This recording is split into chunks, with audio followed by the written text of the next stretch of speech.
Question: did the New York Knicks choke in game one of the Eastern Conference Finals last night?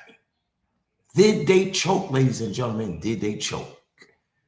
Now, before I get into whether or not the New York Knicks choke, let's recap what happened, ladies and gentlemen. Let's do a quick recap of what happened last night. New York Knicks up 17 points last game.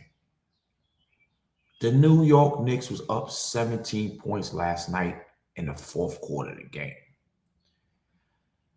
At that point, when it got down to like 2 minutes and change, and I seen that New York was still up 14, Independent Rob started to pay half attention.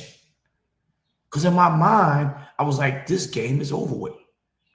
It's over with. New York got game one in the books. Game two Friday. And that's that. However, this man right here, ladies and gentlemen, this man on the screen started to go crazy. What is his name? Aaron Newsmith? That's what you call it, guys? Aaron Newsmith. He started to go crazy. Three-pointer after three-pointer after three-pointer. The man had like 20 points in the fourth quarter. I think 20 his 30 came in the fourth, ladies and gentlemen. And all of a sudden, the New York Knicks find themselves up 1 point with 7 seconds in the game. Just 7 seconds, ladies and gentlemen. OG Okonobi, I guess that's how you pronounce this man's name. Hope I ain't butchering it. But OG, I just call him OG to be on the safe side. OG is on the free throw line. Knicks up 7 point something on the clock. What do OG do? OG misses the first one. Then he makes the second one to put them up 2. Tyrese Halliburton. Tyrese comes down the court. He fumbled the ball a little bit, got possession of the ball, shot what he thought was a three-pointer. The shot hits the rim, come down. See, I got how it hit the rim, went up, ladies and gentlemen, came down, went in. He thought he won the game. The man thought he won the game. Started the taunt Knicks right off the back, putting his hand over his throat, saying they were choking, doing what Reggie Miller did. What was that, 1994? When Reggie went crazy on the Knicks, scored all those points like a minute and change. I think Reggie like 9 points in a minute and change. However, Tyrese, his foot was on the line. So instead of winning the game, he sent the game into overtime. Overtime, Indiana was able to outscore the Knicks 13-10, and they won by 3. So to answer the question, did the New York Knicks choke last night? I'm going to say no. And the reason why I'm going to say no, ladies and gentlemen, is just because it's basketball. This is what happened in basketball. This happened in sports, period. Sometimes you have to expect the unexpected. This is why we love sports. Because, check this out, ladies and gentlemen. If sports was just straight, narrow, predictable, it would make no sense at all to watch it.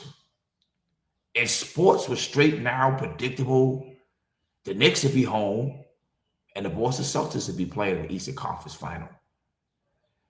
That's what makes sports, is the mere fact we don't know what's going to happen. That's why you have to watch and see. Not only you have to watch and see, you have to watch it all the way through. Because check this out. I know for a fact that there is people, Knicks fans in particular, that left last night's game with the Knicks up 14 with 2 minutes and change left on the clock. I know that. Because the mindset of a New Yorker, let me get up out of here. We up 14. It's only 2 and change. I'm going. Let me beat some of this crowd. That's the mindset of a New Yorker. So they say, let me get out of here. And they try to get on up out of there. Get on a train. And ladies and gentlemen, there's no reception in the trains in New York. Not the ones that go under the tunnel. There are no trains that go above the tunnel in that part of Manhattan, ladies and gentlemen. Just to be clear. You leave in Madison Square Garden, you're on 34th Street. That's where you at. You have to, if you're taking the train, you're going underground. So you go underground. And let's just say your train was there when you got there. So now you jump on. You get off the train. And your mind, you're saying, the Knicks won, the Knicks won, the Knicks won. And all of a sudden, as you're entering your building or a house, you might live in Queens, you might live in Brooklyn where there's a lot of houses, you get a call from your friend. You pick up the phone. Hey, what's up? Them goddamn Knicks, man. What you talking about? You ain't know they lost. I thought you went to the game. Yeah, I did, but I left when they was up 2 minutes, 14 with 2 minutes of change left. I left. Oh, man. In the end, it came back and won in overtime. What the? Let me call you back. That was a lot of that going on last night, ladies and gentlemen. Trust me when I tell you that. However, like I said, it's sports. Sports will break your heart. It really will. But the same thing that make you laugh is the same that make you cry. And I'm gonna give the New York Knicks, their fan base, and their organization a suggestion. I suggest, let's talk to the organization, the players, and specifically the players. Let's get to them. What I would suggest you guys do, play basketball. I'm going to say this again. What I would suggest to the New York Knicks players, play basketball. And what I mean by that is these guys have the tendency to just always want to showboat. You hit a three, you looking at your hand, you run up the court, you laughing, you taunting the other team. That's kid stuff, man. That is kid stuff. You guys are professionals and you act like kids. Play basketball. It's not over until the series is over. And then if you're able to get out of this series, now you got to go to the championship and get out of that series. Stop acting like kids, New York Knicks players. Focus on the game.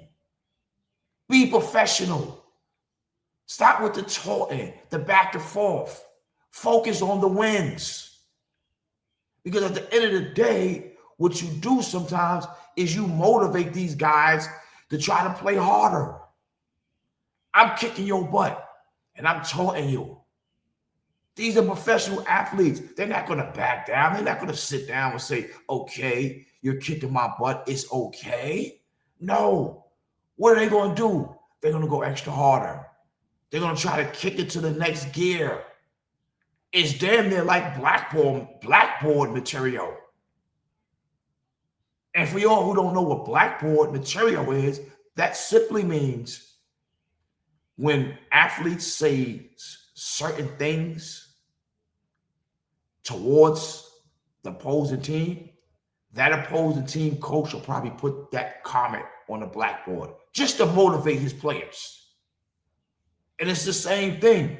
Stop it. Karl Anthony Towns, stop it. I'm calling you guys out. Mikal Bridges, stop it. You're 1-0. Neither one of you guys. Stop it. Stop with all the celebrating. Focus on getting a win. That's what you need to do. And to you Knicks fans, Slow down. You guys is getting a little too erratic. You beat the Boston Celtics.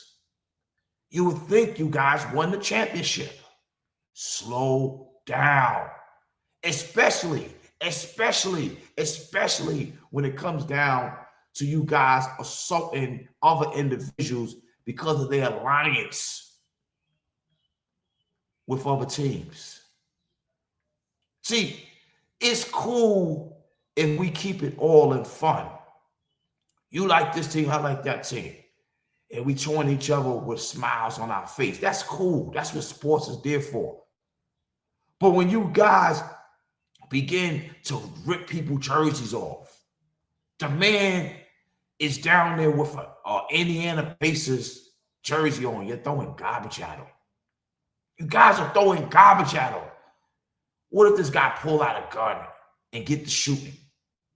Are y'all willing to lose your life for the New York Knicks? Because check this out. If that would have happened, trust me, the Knicks wouldn't have paid for that funeral. That's on your family. Your family would have had to figure that out. You guys are going overboard with this Knicks stuff. It's cool to be a fan, and I get it. The New York Knicks haven't made it to the Eastern Conference Final prior to this year in 25 years. And guess who they played 25 years ago? The Indiana Pacers, and they lost. So I get the excitement. If you're a Knicks fan, if you're a diehard Knicks fan, you have suffered a lot of disappointment through the years. Plenty of disappointment. We know that. We know you have suffered a lot of disappointment. But even though if you're a younger Knicks fan, you haven't been there, you still have to act like you've been there. You know that phrase? Act like you've been there. You guys need to act like you're used to something. Calm down. That's all I'm going to ask you guys. Calm down, fans. You're down here on 34th Street doing too much. And check this out. The mayor of New York, Eric Adams, he's always down to make headlines at somebody else's expense. So when the media start coming and really start focusing on what you guys are doing in terms of y'all insulting other people, individuals, because of their alliance with other teams, if the media comes down on you guys and start putting a spotlight on that, your mayor is going to definitely have some police down there locking you guys up. Is it worth it? Is it worth spending a night in prison for assaulting somebody for some damn Knicks? I don't think it is. But this is how the mayor flows. So if they start putting pressure on that mayor and saying, hey, man, what's up, man? You know, people are getting assaulted down on 34th Street after Knicks games. What's up with that? You're going to see a police presence down there like never before. This is how New York flows. And if you're a New Yorker, you know that. And with this mayor right here, he's with all the publicity. Trust me, he's with all the publicity. So if he can get that publicity off this story, he will. Dude might even have undercover cops down there. And you guys are trying to assault somebody. And next you know, here come undercover cops locking you up. So I'm just going to say, Knicks fans, calm down.